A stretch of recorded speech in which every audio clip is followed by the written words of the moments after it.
Welcome to Sethu Chitra kitchen. நான் சாம்பார் பொடி நான் பண்ணியிருக்கேன் வீட்லேயே அத்தன்டிக் முறையில், அதாவது எங்கள் பாட்டிலாம் பண்ணுற அதே மெத்தடில் தான் நான் உங்களுக்கு சாம்பார் பொடி செஞ்சு காமிச்சிருக்கிறேன். இந்த வீடியோவை ஸ்கிப் பண்ணாமல் பார்த்தீங்கன்னா தான் உங்களுக்கு தெரிய வரும். இதுக்கு தேவையான பொருட்கள்லாம் பாருங்கள். நான் காஷ்மீரி மிளகாய் எடுத்திருக்கேன். இது வந்து ஒரு 10 நம்பர். இது அவ்வளோவா காரம் கொடுக்காது, ஆனால் கலர் கொடுக்கும். அதுக்காக 10 காஷ்மீரி மிளகாய் வந்து நீட்டு மிளகாய். நீங்கள் வந்து குண்டு மிளகாய் இருந்தால் கூட எடுத்துக்கோங்க, ஆனால் இதே எண்ணிக்கையில் எடுத்துங்க. நான் 25 மிளகாய் எடுத்திருக்கேன். அதோடைய காம்புலாம் கட் பண்ணிக்கிறேன். மோஸ்ட்லி நம்ம வந்து மிளகாய் அரைக்கும் போது காம்புலாம் கட் பண்ண மாட்டோம், அப்படியே எடுத்துன்னு போயிட்டு தான் காய வச்சு எடுத்துன்னு போயிட்டு மிஷினில் கொடுப்போம். நீங்கள் வந்து காம்பை கட் பண்ணிங்க, ஆனால் அதோடைய தொப்பியை வந்து கட் பண்ணாதீங்க. ஏன்னா அந்த தொப்பியை எடுத்துட்டிங்கன்னா அதில் இருக்கிற விதெல்லாம் நம்ம கடாயில் போட்டு வறுக்கும்பொழுது அந்த தும்பல் வரும். அதை தவிர்க்கணும். அதுக்காக தான் இந்த தொப்பியோடு நான் போட்டிருக்கேன். இந்த மாதிரி மெத்தடில் தான் வந்து எங்கள் பாட்டிலாம் பண்ணுவாங்க. இதுக்கு தனியா வந்து நான் 2.5 கப்பு எடுத்திருக்கேன். இது வந்து இந்த சின்ன கப்பு இது. இப்போ உங்களுக்கு நிறைய வேணும் அப்படின்றவங்க பெரிய கப்பு அந்த மாதிரி இதே மெத்தடில் அளந்துக்கோங்க. ஆனால் வந்து அந்த மிளகாய் எடுத்துருக்கோம்ல, அதோடைய எண்ணிக்கையை கொஞ்சம் கூட்டிக்கோங்க. நான் 2.5 கப்பு வந்து தனியா எடுத்திருக்கேன். 25 காஞ்ச மிளகா, 10 காஷ்மீரி மிளகாய் எடுத்திருக்கேன். இந்த ஸ்பூன் நான் எடுத்துருக்கிற இந்த கப்பில் பாதி அளவுக்கு வந்து கடலைப்பருப்பு, அதே அளவு வந்து துவரம்பருப்பு, பாதி அளவு, அது ரெண்டுமே கடலைப்பருப்பு துவரம்பருப்பு பாதி அந்த கப்பில் தான் எடுத்திருக்கேன். இது வந்து உளுந்தம்பருப்பும் அதே மாதிரி பாதி தான் நான் எடுத்திருக்கேன். இப்போ இன்னொரு கப்பில் ஜீரகமும் பாதி. இந்த மெஷர்மெண்ட்டே நீங்கள் ஃபாலோ பண்ணுங்கள். கடுகு வந்து கால் கப்பு தான் நான் எடுத்திருக்கேன்.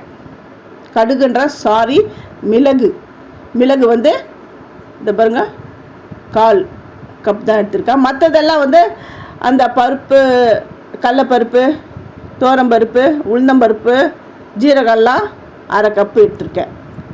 மிளகு தான் 1/4 கப்பு. அப்புறம் ஒரே ஒரு ஸ்பூன் தான் வெந்தயம் எடுத்திருக்கேன். ரொம்ப எடுக்காதீங்க, அது கசப்பு வந்துடும். இப்போ வந்து ஒரு 2 ஆர்க்கு கருவேப்பிலை எடுத்திருக்கேன். இப்போ இதை எல்லாமே வறுக்கணும். அது எப்படி வறுக்கணும், அது எந்த பதத்தில் வறுபடணும், அப்படி எல்லாமே இந்த வீடியோவில் கிளியராக சொல்லியிருக்கேன். அதனால் நீங்கள் ஸ்கிப் பண்ணாமல் பாருங்கள். வீடியோ கொஞ்சம் லாங்காக தான் இருக்கும். அடுப்பு ஆன் பண்ணியிருக்கிறேன், கடாயை வச்சுருக்கிறேன். இதோடைய அந்த நெருப்புடைய தன்மையை நான் சொல்கிறேன். ரொம்ப ஸ்லிம்மில் வச்சு தான் வறுக்கணும். முதல்ல கடலை பருப்பை வறுத்துட்டு கொஞ்ச நேரம் அதை வந்து கிளறி விடுங்க. கொஞ்சம் சூடான உடனே உளுந்தம்பருப்பை சேர்த்துக்கோங்க. அந்த உளுந்தம்பருப்பும் கடலைப்பருப்பும் நல்லா சேர்ந்து கொஞ்சம் சூடான உடனே துவரம்பருப்பை சேருங்க. ஆனால் பாருங்க, நல்லா 3மே சேர்ந்து நல்லா வறுபட்டுடுது. ஒரு சிலர் வீட்டில் வந்து இந்த சாம்பார் பொடி அவ்வளோ மணமாக இருக்கும், டேஸ்ட்டும் அவ்வளோ அட்டகாசமாக இருக்கும். அது என்ன காரணம்னா அடுப்புடைய தணல் தான் காரணம். அப்புறம் நம்ம வறுக்கிற பதம். இங்கே பாருங்கள், இதை வந்து ஒரு பூண்டு இதில் நான் தட்டுறேன். பாருங்க, 2ஆக உடஞ்சிடுது. பாருங்கள் எப்படி பவுடரே ஆகிடுதா. இன்னும் அந்த பவுடரை தட்டுறேன் பாருங்கள். இந்த அளவுக்கு வறுபடணும். அப்புறம் அடுப்புடைய தணலை வந்து ரொம்ப ஸ்லோவில் தான் வைக்கணும். மீடியமில் வைக்கிறேன், அதெல்லாம் பண்ணக்கூடாது. அந்த கம்மியான தணலில் வச்சு வருங்க. இப்போ தனியா அதை போட்டு வறுக்கிறேன். ஏற்கனவே நம்ம வந்து அதை பாருங்கள், அடுப்பை நான் எவ்வளோ கம்மி பண்ணி தான் நான் உங்களுக்கு வறுத்து காமிச்சிட்ருக்கேன். இதே அளவில் தான் நான் வந்து அந்த பருப்புகளையும் வறுத்தேன். டைம் அதிகமாக ஆகும் அப்படின்னு, டைம் அதிகமாக தான் ஆகும். நீங்கள் ஒரு தடவை இந்த அரைச்சி வச்சிட்டிங்கன்னு வச்சுங்களேன் சாம்பார் பொடி, அது 2-3 மாதம் வரையும் இருக்கும். இப்போ தனியாவும் வறுபட்டுடுது. இப்போ ஜீரகம் நம்ம வந்து அந்த பருப்பெல்லாம் போட்டு வறுத்து எடுத்தோன்னா அந்த கடை அப்படியே சூடு அப்படியே மெயின்டைன் ஆகிட்டு தான் இருக்கும். அப்போ நீங்கள் ஒவ்வொன்றா போடும்போது சீக்கிரம் கடைன்னு நம்ம வறுத்துடலாம். ஜீரகம் வறுத்தாச்சு. இப்போ மிளகு சேர்க்குறேன். சில பேர் கடுகு, அப்புறம் அரிசி அதெல்லாம் சேர்ப்பாங்க. இந்த அரிசிலாம் போட்டால் சீக்கிரம் வந்து வண்டு வந்துடும். நாங்கள் அரிசிலாம் போடுறது கிடையாது. இந்த மெத்தட்லேயே நீங்கள் சாம்பார் பண்ணுங்கள், ரொம்ப அட்டகாசமாக இருக்கும். இப்போ வெந்தயம் செவக்கட்டும். இதெல்லாம் சட்டுன்னு சீக்கிரமாக ரெடி ஆகிடும். கடைசியில் கருவேப்பிலை போடுறேன்.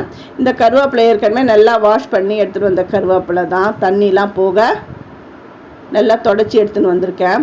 நல்லா கிறிஸ்பாக இருக்கணும். அப்படி எடுத்து கையில் நசுக்கினா அதாருங்க அப்படியே நொறுங்கணும். இதையும் வறுத்தாச்சு. இப்போ என்ன பண்ணணும்னா காஞ்ச மிளகா வறுக்கணும். அந்த காஞ்ச மிளகா வறுக்கும்பொழுது கொஞ்சமாக நல்லெண்ணெய், ரொம்ப கிடையாது, ஒரே ஒரு ஸ்பூன் மட்டும் சேருங்க. சேர்த்துட்டு இந்த மிளகாயை சேர்த்து அதை நல்லா கிறிஸ்பியாக வர அளவுக்கு வருங்க. ஃபஸ்ட்டு என்னுடைய வீடியோ பார்க்குறவங்க சப்ஸ்கிரைப் பண்ணலைன்னா சப்ஸ்கிரைப் பண்ணுங்கள். ஆல் என்ற ஆப்ஷன் தொடுங்க. அப்போ தான் நான் போடுற ஒரு வீடியோவுடைய நோட்டிஃபிகேஷனும் உங்களுக்கு காட்டும், உங்களுக்கும் யூஸ்ஃபுல்லாக இருக்கும். எல்லாம் வறுத்தாச்சு. இதை எடுத்து நல்லா ஆற விடணும். ஆறினதுக்கப்புறம் மிக்ஸி ஜாரில் போட்டு பவுட்ரு பண்ணிக்கணும். நல்லா ஆறிடுது. இப்போ ஃபஸ்ட்டு மிளகாயை போட்டு நம்ம பவுட்ரு பண்ணிக்கலாம். இந்த ரெசிபி உங்களுக்கு பிடிச்சிருந்தா லைக் பண்ணுங்கள், ஹைப் கொடுங்க, உங்கள் ஃப்ரெண்ட்ஸுக்கும் நீங்கள் ஷேர் பண்ணுங்கள். ஃபஸ்ட்டு மிளகாயை நல்லா அடித்து பவுடராக ஆக்கிக்கணும். பாருங்கள், மிளகாய் பவுடராகிடுது. இதை அரைச்சிட்டு டக்குன்னு என்ன பண்ணணும், அந்த மிக்ஸி ஜாரை அப்படி திறந்துடாதீங்க. அப்படியே அந்த மிளகாய் நெடிலாம் வந்துடும்.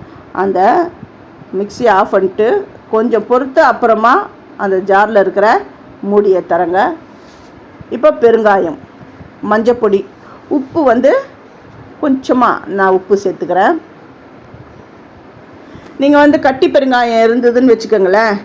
இந்த காஞ்ச மிளகா வறுக்கிறதுக்கு முன்னாடி எண்ணெய் விடுறோம்ல, எண்ணெய் விட்டுட்டு அந்த எண்ணெயில் பெருங்காயத்தை போட்டு நல்லா ஃப்ரை பண்ணி எடுத்துகிட்டு அதுக்கப்புறம் காஞ்ச மிளகா போடலாம். அதாவது கட்டி பெருங்காயம் சேர்க்குறவங்களுக்கு நான் சொல்கிறேன். நல்லா பவுடராக ஆகிடுது. இதை பாருங்கள். இப்போ நல்லா கொஞ்சம் சூடாக இருக்கும். அப்போவே எடுத்துன்னு போய்ட்டு நீங்கள் பாக்ஸில் போட்டு மூடி போட்டுறக்கூடாது, அப்புறம் கட்டியாக ஆகிடும்.